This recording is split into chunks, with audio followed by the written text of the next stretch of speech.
I think the thing you guys have to be open to is the fact that we've never really tested the ability for the US to borrow durationally beyond 30 years. And again, we talked about what an error it was in judgment for the Treasury not to issue 100-year bonds. But I think if there's any country in the world that can issue 100-year bonds, it's the United States of America. And I do think that they'll be able to get durational assets that are that far out on the yield curve. So I, again, am less concerned about the debt wall here because I think you'll be able to push maturities out. You'll be able to refi a bunch of short-term obligations into the future. And if you look at where the yield curve is, 10 years at 3.5, 340 something. So the thought is that inflation goes down. If you put it out to 100 years, I would be very surprised if 100-year rates, if they priced a bond, weren't somewhere sub 1%. So I do think it becomes effectively free money for the United States. And I think it's just a practical thing they need to explore. By the way, corporates have explored these 50-year bonds and greater. So I think it's just like it's a matter of mathematics, as you guys have just illustrated here, that the U.S. has to push out past 30 years. So we'll have 50-year U.S. bonds. We'll have 100-year U.S. bonds. Again, I'm not here to claim whether it's right or wrong, but I think the simple way to acknowledge that is just that we are going to reinflate the money supply over the long term because it's the only sustainable way that politicians can get elected and reelected.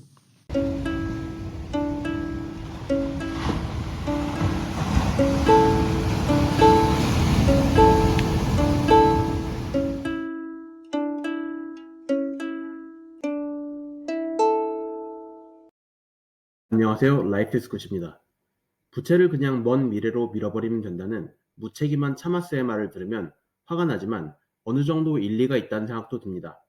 분명 시간이 지나서 제국의 몰락에 다가설수록 국가에서는 그를 피하기 위해서 수단과 방법을 가리지 않으려고 하겠죠. 다시 저금리가 온다면 듀레이션이 긴 채권을 발행해서 부채를 미래로 넘겨버리는 것도 충분히 가능할 것 같습니다. 저는 이 영상을 본 후 하이퍼 비트코나이제이션까지 기간을 더 길게 잡아야 될 수도 있다는 생각을 했습니다. 여러분은 어떻게 생각하시나요? 영상을 보시고 의견을 댓글로 달아주세요. Now, I want to go back to the previous point, which is, because I didn't state the numbers before, so I just want to state them, because they're so shocking, and this is what shocks me.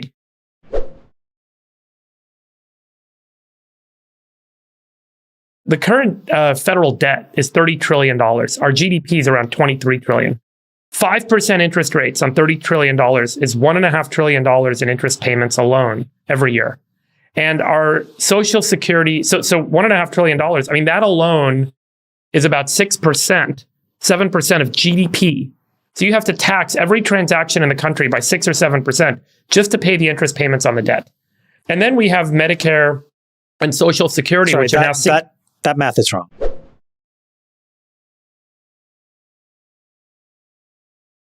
Because you have maturities of all different types with different yield to maturities and different coupons. So right. So I'm fast forwarding, right? So it's not today's numbers. It's what's happening over time. So as you look out and you look at the yield on treasuries and you apply that to the current debt level and the increment in the debt level, you'll get to that level, right? You'll get to $1.5 trillion a year in interest payments that need to be made, plus another, call it $3, $4, $5 trillion a year in mandatory spending. And so that's where the country starts to run into a problem. Because at some point, when you have to tax so much to cover the cash payments that need to be made by the federal government, the economy really gets hurt and things start to cripple. And then if you were to take those entitlements away, Social Security, Medicare, you have a real problem with people's ability to support themselves in an economy where they're not working. These are elderly retired people. So there's a major crash coming if we don't figure out how to bridge our way to this gap. So if someone wants my vote and they're going to run for president, they would put up a simple chart like Bill Clinton used to do and show me a 10 to 30-year plan and just say, here's where we're headed, and here's what we're going to do to make sure that doesn't happen. And that chart alone, I think, can win the vote.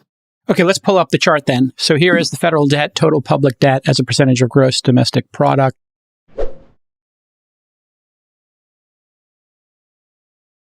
As you can see in the 70s and 80s, we were at under 50%. The 90s, we started, growing modestly. I don't think this matters. I think everybody, every self-proclaimed intellectual looks at this chart and says, oh my God, we've exceeded 100%. The empire is going to go to ruin. That's not why the empire goes to ruin. We have the reserve currency of the world. And There's an enormous amount of power that comes from that position. So what the right number is TBD. That's the most honest way to think about it. It was 100. It's at 150. It could go to 200. Many countries operate at levels above us and still haven't imploded per se. The real thing is what part of what Friedberg said is, look, if you really want to look at what we pay, today we pay $400 billion this year. That's the interest payments, okay? That's when you calculate all of the different maturities we have with all of the different coupons we have. That's what we owe today. And David is right mathematically that if interest rates go to 5% and stay there forever, but we know that that's not how economies work. They ebb and flow, okay? So the real problem that we have to understand is how do you actually create enough growth? And then the next time that we have a meaningful fall in interest rates, like every other person does, look, a lot of people in America know how to refi their credit cards, refi their home loans, refi their mortgages.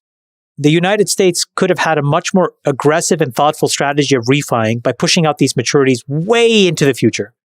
And again, Trump actually suggested that, but because he sounded like a goofball, everybody said absolutely no way. But in hindsight, that one move would have saved us trillions of dollars over the next decade if we had done it. And this time around, we have to have politicians who are smart enough and have the wherewithal to say, it doesn't matter where this idea came from. It's really smart. Rates are now back to 2% or 1.5%. Let's now issue 50 and 100-year bonds and let's refi this problem out into the future. That makes a ton of sense and we have to do it.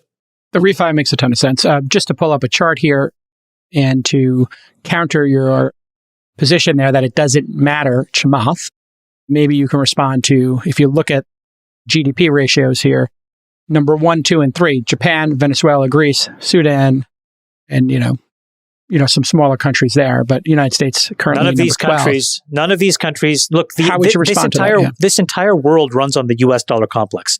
Okay. Whenever we raise rates, yes, it is true that on the one hand, our interest payments go up, but proportionately and on a relative basis, I think maybe let me take a step back. Look, one of the most important things in investing, which is appropriate here, is that people ask, what is the price of a stock? Well, before you go public, you're calculating what the intrinsic value of a company is. Okay, all the things that they do, all the money that they make, here's what we think it's theoretically worth. But the minute it goes public, the intrinsic value no longer matters. It's what is it valued relative to everything else. Okay? The United States is a relative, if it's a stock, if all these countries are stocks, we are valued relatively to others, not intrinsically. And the reason why we have so much power is because everybody else is actually valued relative to us. So this is why I think the right thing to look at, Jason, is the rate of change of debt to GDP for the entire G8 or G20 or the rest of the world. And what you'll see is something that goes up and to the right. Nobody in the world has been rewarded for not investing in their populations and basically borrowing from tomorrow to invest in today's human capital. Okay, so we have a disagreement here. Freeberg, you think this is a major issue? Yeah, because I think you think it's manageable. Freeberg, you have the floor. I think there's two things that are missing. One is the inflationary effect. So you look at that list of countries that are there, they're paying higher interest and they're paying in the form of inflation. So they have less that they can spend on their people. And ultimately what ends up happening, it's just simple arithmetic. It's not about relative value of a currency. It's the arithmetic that we have a check we have to write every month to pay for Medicare and Social Security. And it is written into law what that check needs to be. And the rate at which we're having to write those checks, the increment of those checks is going up so significantly that when you add on the interest payments and you look at those checks and then you add on defense, something's got to give because you cannot raise taxes in the amount that's needed to fund all of that outlay without this causing either, number one, massive inflation if you just take on more debt, or number two, significant loss of services, either Social Security, Medicare, or defense. And so something's going to give. And the distribution, I think, is not being discussed.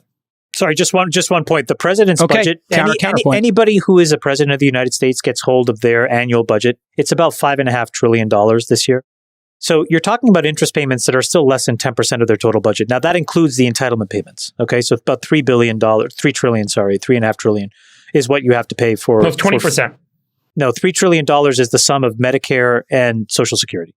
Okay, so the president still has $1.5 to $2 trillion of leeway, of which a quarter are debt payments. So my perspective, quite honestly, is mathematically there's a lot of room to run here.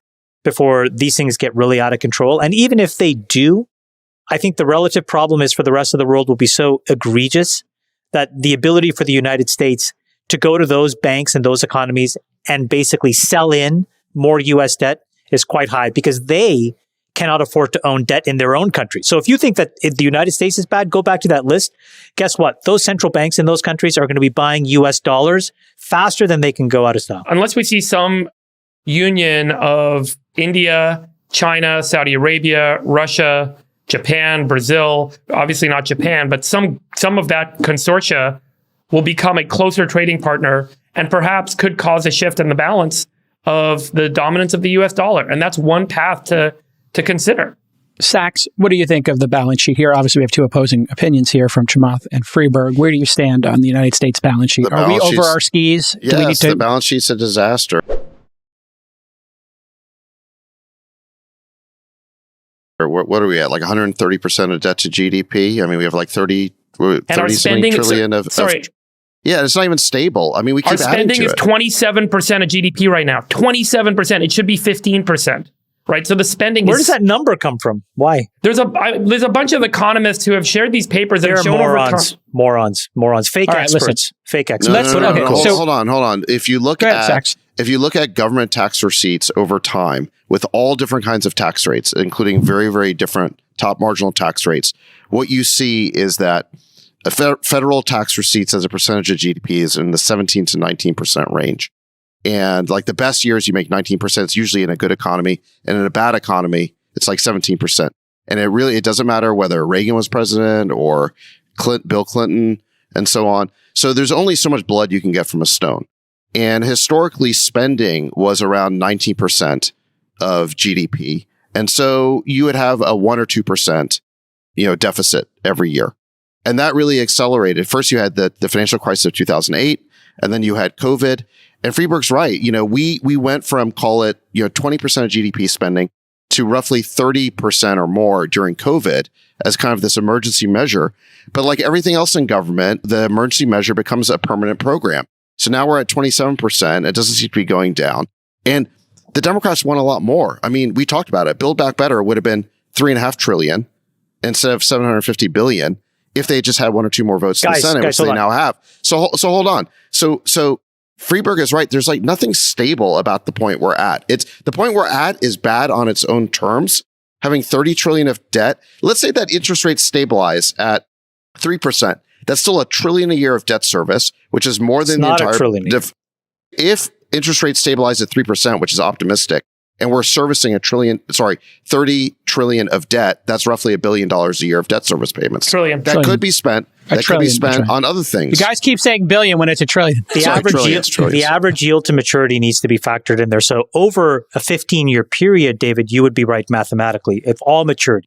But that's not what this is because you'd have to refi and reissue a bunch of debt that is at lower yield right now at these interest rates. I want to be clear. I don't understand how any of this is good. I mean, remember, hold on. I understand. All right, let Chamath say why it's good or controllable. No. I'm not saying that this is a good or it's a trend. What I'm saying is I have this issue that all of a sudden people make up, and you guys are doing it now, an arbitrary number with no rooting in history or fact and say this is bad. And all I'm saying is I know it feels bad to us, and I think we would all run this country differently if we could get control of the balance sheet. I would as well. I would try to get debt way, way down. I would try to get deficits way, way down. But all I'm saying is using this justification of an arbitrary number always falls flat. So I'm encouraging us all, let's find a better model of reasoning, because every time we point to some rando's book and say 127% is bad, nobody listens. And I think the message that you should take away is it's because it's imprecise and it's not rooted in any actual logic. And if there's a better building... True. The reason I believe that this is concerning is I look at the top 10 countries that have, debt ratios that seem out of whack. And I think, wow, what has their fortune been for the last 10 years vis-a-vis Japan and Venezuela? That's not the right comparison. The right comparison would be to go back and say, look at the British Empire and what was the debt to GDP when it started to actually fall off? Does anybody of us collapsed. It collapsed. No, I'm saying, was it triggered by debt to GDP? And I think your answer will be in part. They took on ruinous debt, and they couldn't maintain their empire anymore, and the whole thing collapsed. I'm just asking for some numerical specificity. All right. Does Listen, any of you we're have not going to get there numerical right now. specificity? Freeberg, last word for you. The last Yes, time there is a that lot of numerical specificity. There is a ton of work that's been done on this. What It's is not the people work? pulling shit out of their ass. So The tell work us. shows that historically, the best way to manage the growth in a country is to have deficit spending be equal to or less than the growth rate of the economy of that country. So, for example, if your income, the tax revenue that's being generated by the government is equal to, say, 15% of GDP, you do not want your spending to be more than 17 or 18% if the economic growth rate is 2 to 3%. That's it. If you do anything more So than that, what happens? If you do anything more than that, you're borrowing from the future to pay for today. That's the simple truth. Okay, so And what when happens? And when you do that, the rates go up and the prices go up, and eventually your currency doesn't work anymore. What does eventually mean?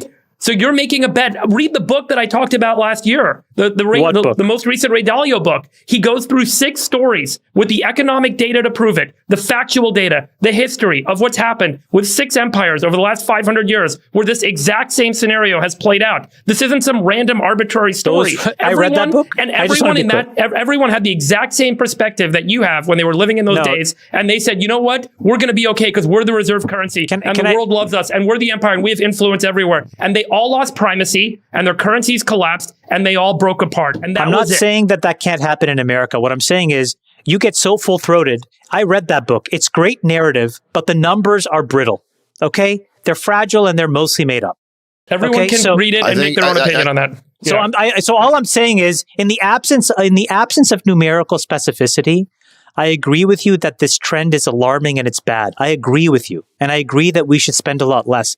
What I'm saying is when you say to the world, stop spending because XYZ number is bad, you have no credibility because it's something that you can actually back up.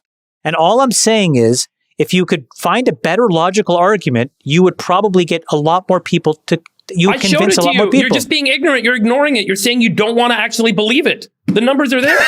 Show me the numbers. And I'm not saying ignorant in a disparaging way. I'm saying you're literally just ignoring the data. Show me the numbers. Show them to me. Show them to me. Stacks, they get upset at us for fighting. I'll make you a PDF, Chamath. I'll send it to you tonight. I promise. And I'll post it on our friggin' thing so people can watch it. All right. Can Well, read listen, the group chat's going to be on fire this weekend. Stacks, final word for you before we move on. Final word. Okay. Final word, please. Chamath and I've never gotten into it before like this, but you know, I think it's obviously great. I think- we're on opposite sides. I think it's great. I still respect and love you, Chamath. Go ahead. If you go back in history and look at debt to GDP levels, the only other time we were anything remotely like the level we're at right now is right after World War II, when we had just saved the world from Nazism. Okay, that was worth going into debt for. You look today, what is it that we've gotten into this 130% debt to GDP? What is this $30 trillion of debt for? What have we bought with all that money? Huge amounts of it have been squandered. You're right. And Biden wanted more. If the courts didn't stop him, he would have spent $1 trillion. Forgiving a bunch of student loans for basket weaving degrees or liberal studies or what have you. David, so look, Fight the real enemy. Graduate degrees at Brown. So, all right, hold on. Let me finish. That's point number one, is that this money is being squandered at levels we've never seen before. And the squandering is continuing. It's not like we've reached a steady state. It just keeps going and going. And it will break at some point. I can't precisely say when it's going to break, but I do know it's going to break. The other thing, point number 2, is about consequences today. There is a phenomenon economists call crowding out, where when interest rates go up, more and more money flows into the risk-free rate of return, and then that crowds out investment capital. And we've talked about it on the last pod, where if the risk-free rate is 5%, and then like high-quality corporate bonds are offering 8 to 10%, now equity investments must generate 15%, and VC must generate 20%. And 25. There are very few VC investments that can generate that kind of IRR. So what happens? The money flows out of VC and there's less money for risk capital. What drives our economy? Risk taking and entrepreneurship. Hold on a second. So this massive debt service that we have, which drives up interest rates, will crowd out the very kind of economic activity that the United States needs to stay on the cutting edge.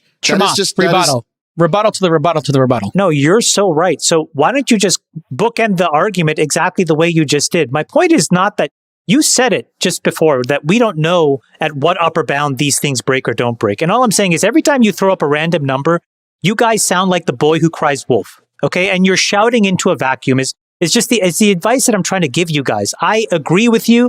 I spend my entire days investing in and trying to figure out what is the risk-adjusted rate of return of the things that I'm doing. And I'm trying to tell you, as somebody with some reasonable financial numeracy, every time I hear you or Ray Dalio or somebody else say, this number is where it all breaks, and it doesn't, you lose a little bit of credibility. Then you go to this number and you're like, oh, at 127%. Okay, we get your point, Chamath. Let me put it back to you, Chamath. No, let me put it back to Chamath. Chamath, how much is too much? How much debt can we handle, and how much spending as a percent of GDP should we handle? What is the limit in your mind? And how do you decide what that limit can or should be? I think the honest answer is every time that I have been alarmed that we had hit a threshold that was meaningful. So for example, like I think under Obama, we passed 100 and it felt very scary because I was like, wow, that seems like a demarcation. It turned out to not be a demarcation at all because it's relative to every other country and what they're going through. And I understand that you don't want to believe that, but I do think that America's economic vitality is not an independent function. It is a dependent function on everybody else. We are relative to everybody else. If there's a different cosmos and a different planet somewhere, maybe this will all reset, but right now it's not. And so we all trade relative to the United States. And in as much, I would like to just say, I don't know enough to guess what this number is. And I'd rather focus on what David said, which is there are things that we need to do that we need to incentivize people to invest in, extreme risk taking that create new businesses that move the world forward. You can have that conversation without belly aching and crying to mommy about a debt to GDP number, because every time you throw it out there, nobody knows what you're talking about. Nobody knows what reaction to have. And everybody feels over time, David Friedberg, that you're crying wolf. So all I'm saying is, I get that it's concerning to you and it creates anxiety. But every time, and you probably, this is not the first time you've had anxiety. You probably had anxiety at 50, 75, 100, 125. Guess what? I bet you'll have anxiety at 150. I don't know what it means. I do know what Sachs means, though, which is that right now we have a risk-free rate that's going to 5. We have corporate bonds that'll be at 10. We have equity investing on the most risk-taking, which is the early stage venture that has to return 25. And that is an incredibly high bar, but we need to do it. And we need to do maybe fewer investments, quite honestly, with fewer participants, with less dollars that are more effectively put to work. Okay, maybe this is a good jumping off point to talk about all the waste in Silicon Valley. And that stuff can happen without debating incessantly this debt to GDP number, which honestly, I'll say one thing. No, hold on, Sachs. One thing I agree with you, Chamath. All right, Friedberg, Sachs, and then we're going to move. Go. I agree with you. I've never had anxiety about debt to GDP. It's never been anything on my radar. The conversation I'm trying to have today is the amount of spending, the federal spending, including interest payments, as a percent of the GDP, as a percent of how much we can tax to pay all those, to make all those payments every year. And so what I'm concerned about is the ballooning cost of paying out all the obligations the federal government has to pay out. But now you're saying something different than what you were just saying. That's, if you were cared about only that, then refinancing the debt is an equally valid proposition and changing the duration. It's not the only expense. It's not the only expense. So interest payments are ballooning. In addition to interest payments, Social Security and Medicare payments are also ballooning, and defense spending. Out of control spending. Everybody has their hand out. Everybody wants an airdrop. When you add those 4 big categories together, you don't have any room left over to do all the stuff you're talking about. You're talking about discipline in spending in defense. Great, I agree. You're talking about discipline in capping healthcare costs. Great, I agree. What does that have to do with this other orthogonal thing you've been talking about, which is this random number, debt to GDP? It doesn't mean much. Let's move on from that discussion. Can we make one final point, then we can move on? Okay. So look, I think it's time for the final point. Go. It's an important discussion, apparently. Okay, look, in the interest of bestie harmony, I will partially agree with the point that Chamath is making, which is that for a long time in American politics, people have sort of cried wolf about debt to GDP. For example, if you remember, way back in 1992, Ross Perot basically based his candidacy on the idea that the U.S. was racking up way too much debt. You know what debt to GDP was in 1992? 41%. Okay. So manageable. People used to care a lot about this. I remember when Reagan was president and debt to GDP was 30%, people were saying that he was this wild spender. Okay. But I think that precisely because nothing broke at 30, 40, 80%, 100%, you then had the rise of this theory called MMT, or modern monetary theory, which said that the debts don't matter. If you're the reserve currency, you can print as much money as you want. And so people started indulging in this. And so now I actually think we are at a point. I can't say precisely where it breaks, but I do think that because debt to GDP didn't seem to matter for so long, I actually think we got carried away. And now we're at levels which are just going to be ruinous, if for no other reason than our debt service is going to crowd out whether you want more guns or more butter in our federal budget. If you want more defense spending, you want more entitlements, you want more discretionary spending, there's no question that debt service is getting bigger and bigger, is going to crowd out those programs. There's no question we need to spend less. I 100% agree with you. Okay. But all I'm saying is we should spend less on defense because we have different ways of defending ourselves. That should be the logical argument for less defense. And your spending. energy independence is defense, and a balanced budget could be defense as well. If you look at the IRA, that was less than $1 trillion over a decade. Okay. That has the potential to shift trillions of dollars a year in defense spending. Yes. Okay. Okay. So that's incredible.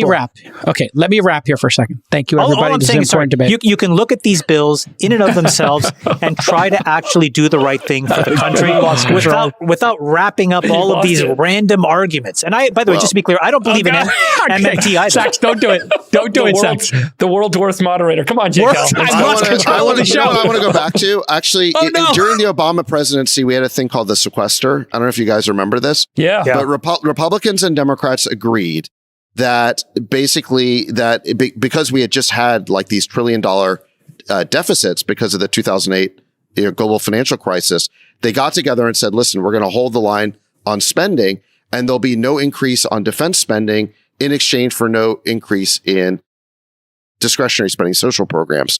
And for a few years, we held the line on spending, actually. And then, of course, both Democrats and Republicans didn't want that for different reasons, and the sequester went away. We need to go back to something like that.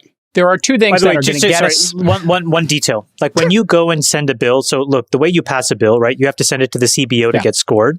One of the things that I learned this week is that sometimes the CBO, and they're not really empowered to actually tell you how things get offset. So for example, like if you have a medicine, what they will do is say, well, we'll look at the population level, how much would this medicine cost if it's taken by the population? But if that medicine then all of a sudden has the potential to actually off-ramp you over here, those savings are not really factored in as well. So David, to your point, another way that we can refine how we build budgets to make sure that we're not overspending is to actually improve the toolkit and the data that like the CBO is given so that when they score things, they can actually look at the total impact. Like, for example, like the IRA, again, one of the biggest benefits will be to defense spending. If we choose to make those cuts, you will be able to do it differently once we have, no reliance on foreign energy. Okay, to wrap